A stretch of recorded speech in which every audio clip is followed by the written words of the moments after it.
রাসূল সাল্লাল্লাহু আলাইহি ওয়াসাল্লাম বলেছেন, মুসলিম মিশকাতের 68 নাম্বার পৃষ্ঠার বর্ণনা, আন আবি হুরায়রা রাদিয়াল্লাহু আনহু قال قال رسول الله صلى الله عليه وسلم احب البلاد الى الله مساجدها وابغض البلاد الى الله اسواقها।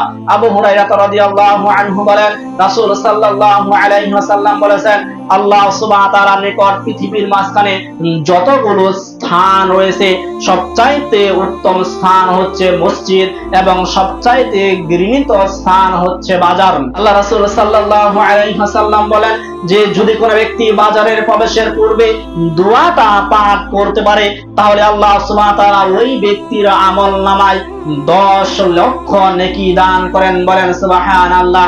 আপনি তো কোনোদিন পড়েনি না, এমন কি বাজারে প্রবেশের দোয়া সম্পর্কে হয়তো আমরা অনেকেই জানি না।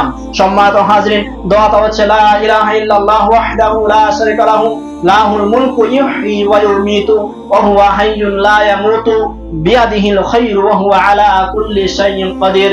কালেমা তাওহীদ যেটাকে বলা হয়, এই দোয়াটা যদি কোনো ব্যক্তি বাজারের প্রবেশের পূর্বে পাঠ করতে পারে আল্লাহ সুবহানাহু ওয়া তাআলা ওই ব্যক্তির আমলনামায় 10 লক্ষ নেকি দান করেন। আবার বলেন সুবহানাল্লাহ। সম্মানিত হাজরিন, তাহলে সবচাইতে জঘন্য স্থান বাজার, সেই বাজারে গিয়ে আপনি 10 লক্ষ নেকি উপার্জন করতে পারেন যদি আপনি আসলে সুন্নাত পদ্ধতিতে আপনি বাজারে প্রবেশ করতে পারেন। তাহলে আমরা বুঝতে পারলাম পৃথিবীর জমিনে যত স্থান রয়েছে, যত জায়গা রয়েছে, সবচাইতে উত্তম স্থান বলা হচ্ছে মসজিদকে, সবচাইতে ভালো জায়গা বলা হচ্ছে মসজিদকে। আর এই মসজিদ যদি কোনো ব্যক্তি নির্মাণ করতে পারে তাহলে তার জন্য তো আরো উত্তম পুরস্কার রয়েছে। সম্মানিত হাজরিন, বুখারী মুসলিম মিশকাতের 68 নাম্বার পৃষ্ঠার বর্ণনা, আন উসমান রাদিয়াল্লাহু আনহু قال قال رسول الله صلى الله عليه وسلم من بنى الله مسجدا بنى الله له بيتا في الجنة। হযরত উসমান রাদিয়াল্লাহু আনহু বলেন, আল্লাহ রাসূল সাল্লাল্লাহু আলাইহি ওয়াসাল্লাম বলেছে, যদি কোনো ব্যক্তি আল্লাহকে সন্তুষ্টি করার জন্য কোন মসজিদ নির্মাণ করে, যদি কোনো ব্যক্তি আল্লাহকে রাজি খুশি করার জন্য মসজিদ নির্মাণ করে, আল্লাহ সুবহানাহু ওয়া তাআলা ওই ব্যক্তির জন্য জান্নাতে ঘর নির্মাণ করে। বলেন সুবহানাল্লাহ। সম্মানিত হাজরিন, এখন আপনার সামর্থ্য রয়েছে অনেক টাকা, আপনি একলা মসজিদ নির্মাণ করতে পারেন। আপনার সামর্থ্য কম রয়েছে, আপনারা সকলে মিলে মসজিদ নির্মাণ করতে পারেন। আপনারা যদি 100 জনে মিলেও যদি মসজিদ নির্মাণ করেন, ওই 100 জন মানুষের জন্য আল্লাহ সুবহানাহু ওয়া তাআলা জান্নাতে ঘর নির্মাণ করবে। সুবহানাল্লাহ।